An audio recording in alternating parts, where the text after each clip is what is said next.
Assalamu alaikum wa rahmatullahi wa barakatuhu. Welcome to your English class, kids, and your English book name is Oxford Modern English. Today we will read page number 13, inshallah. Page number 13 पर our topic is this and that. What is the topic? This and that.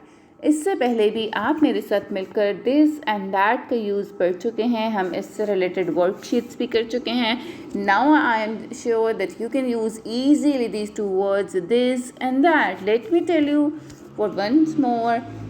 This कब use करते हैं आप? When something is near you. जब कोई चीज़ आपके करीब होगी तो आप दिस यूज़ करेंगे, और जब कोई चीज़ आपसे दूर होगी तो आप दैट यूज़ करेंगे.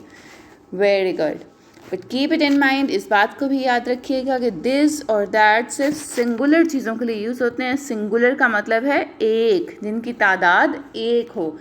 अगर कोई चीज़ एक से ज़्यादा है तो आप दिस या दैट नहीं यूज़ करेंगे. आप दिस की जगह दीज यूज़ करेंगे और दैट की जगह दोज यूज़ करेंगे. Is it clear? दिस की जगह दीज, दैट की जगह दोस्त, अगर चीज़ें एक से ज़्यादा हैं. बट फिलहाल let's back to this and that. अगर कोई चीज़ एक है तो आप दिस या दैट यूज़ करेंगे.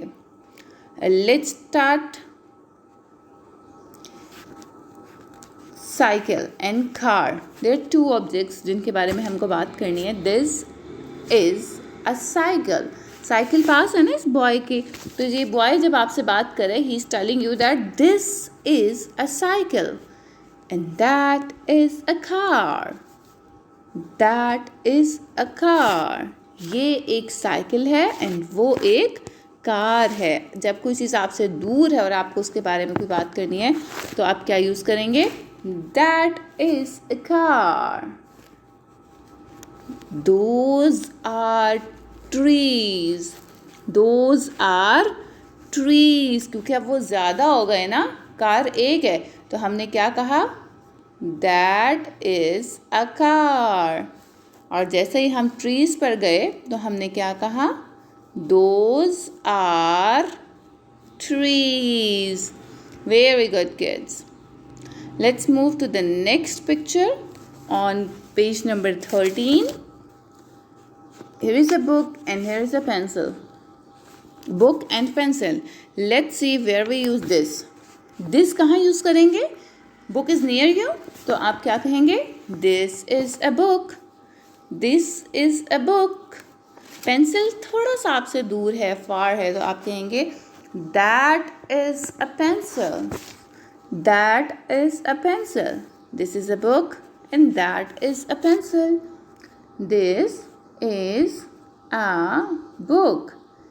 And की स्पेलिंग आपने साथ ही याद कर लेने हैं, ये आपको साथ साथ याद हो जाने चाहिए कुछ चीज़ें. उनमें से एक ये वर्ड है एंड. जब आप दो चीज़ों का नाम लेते हैं, जैसे आप उर्दू में और बोलते हैं तो इंग्लिश में आप कहते हैं एंड. क्या कहेंगे? And. This is a book and that is a pencil. That is a pencil. Let's move to the next picture. This is a man. This is a man and that is a woman. Yes, kids, see here. Woman is far. Women कुछ दूर है, तो हमने क्या कह दिया? That is a women. This is a man. Let's move to the next picture and this is the last picture of the page number 13. This is an egg. This is an egg.